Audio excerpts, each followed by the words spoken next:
more TV like this from the world of RVs, head to RVNN.tv.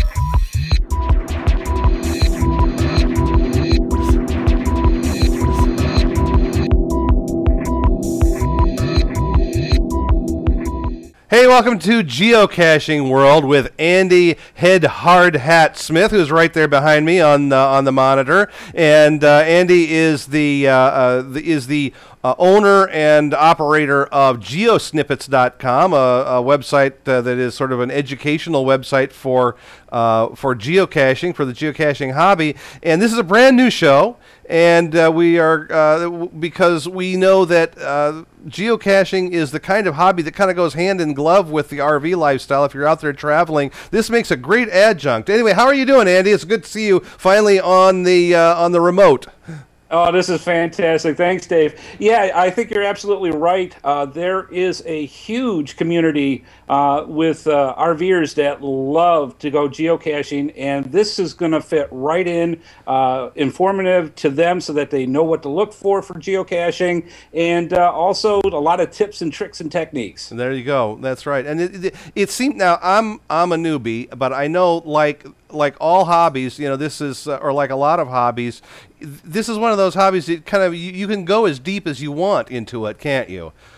Yeah, it's one of those things that you can be as infrequent with it as you want, or you can get as, like me, obsessed and want to get into it heavily. There you go. Well, I guess the first thing to do, because there may be some folks out there who are just kind of investigating exactly what is geocaching and what is it all about, and I think that's kind of the first step here. Absolutely. Geocaching, the way that I usually try to tell a lot of our viewers is think of it as using a multi-billion-dollar satellite system to find Tupperware in the woods. And what I mean by that is we literally use quite a few satellites that are up out in space, and we use devices to find hidden containers known as caches. There you go. And the other term that we use for that are called geocaches. Okay. And there are literally over 1 million of them hidden in every country all around the world. And these are to be found and enjoyed and then left for the next person to find and enjoy?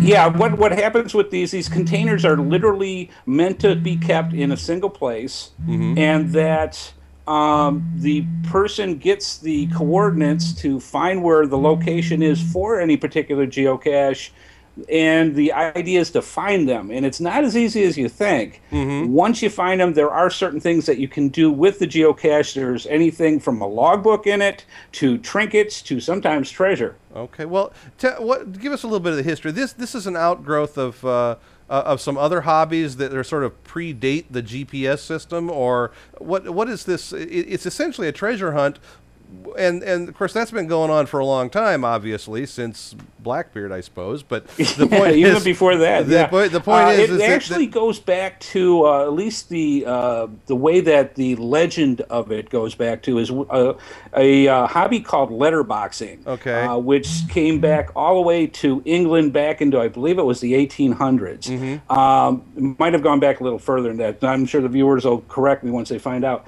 But the idea was it was a way of transferring postcards by telling a person basically where the mailbox was, and the next person would come in, and in that mailbox would literally be the letters and postcards that needed to get sent. And it kind of became a game at that point. Right. So that one person would come, find the postcards, they'd fill it back up, somebody else would come and search for it, and on it went. Geocaching kind of spawned from that back around year 2000 or so. And what happened is a person by the name of Dave Ullman decided, wouldn't it be cool if I took a bucket, filled a bunch of stuff in it, and when I'm talking about this, he was into computers, so there were like computer programs and little electronic gizmos, things like that. He took the bucket, buried it, found the coordinates with a GPS, and then back then there wasn't an internet, so to speak. There were user groups, so he broadcast on these user groups, "Hey, come find it." Within 2 days, somebody actually came out, found it, recorded in it that they found it, and then went someplace else in the country and started their own. And then that just grew from there. It's amazing how big this has become. You're saying there's 1 million out there now. Is there a record for the number of caches that a person has found or hidden, or are there prizes for that? Or I mean, actually, I know it's kind of there informal. is an entire ranking system for that. I see. You can actually go to a particular website, and I'll find out the actual one for you, where you can actually find out once you register on geocaching.com, which is probably one of the main geocaching websites out there. Right. You can actually, after you get 200 finds, you get ranked by state and country and the world where you're at. Wow. And I don't know if you could say prizes, but it's definitely bragging rights. Definitely bragging rights, and it's a lot of fun. Now, of course, you know, somebody that's looking in on this now is thinking, well, okay, that's fun. You find trinkets or, you know, souvenir types of things, or sometimes what we call swag, right? Swag, yep. But is there a positive thing about this beyond just the prizes? I mean, do you, in terms of you know, a kind of a social good or anything like that we would talk about? Absolutely. The what happens, the initial thing is actually finding the geocaches themselves. It's more than here are the coordinates, walk to the coordinates, and there it is. There are different difficulties to the geocaches themselves, and you can make them really easy, where there's basically an arrow saying here it is, or you can go and make them so blended into the environment that nobody can find them. So there's a logic to in problem solving when it comes to actually finding the geocache itself. So that's the first part. Right. After that, there's health benefits, because instead of just kind of doing your everyday sitting around, you have to go out into the wilderness or into an urban environment, wherever these geocaches are hidden, and you're getting exercise. You're getting the health benefit of getting out into the fresh air and actually finding them.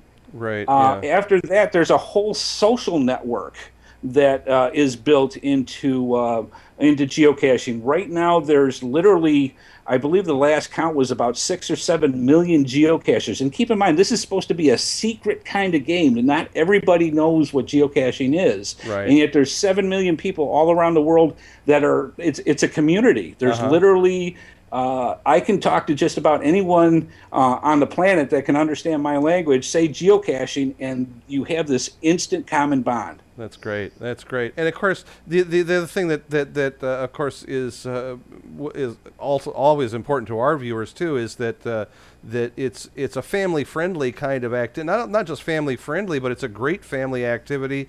Kids, if you have kids involved, they're learning, they're active, they're you know, outside, all that kind of good stuff. But it's a great activity for kids on the road as we're traveling and even around home, of course, too.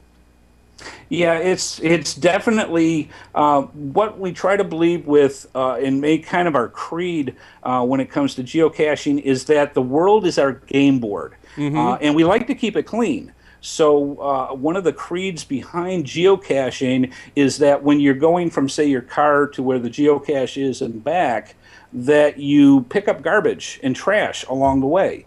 We have, right now we're in April 2011, and this is what we call our CETO month. This is cash in, trash out, where we literally have events where we get hundreds of geocachers together to clean up our parks, you know, any area that has been deemed that it needs to be cleaned up.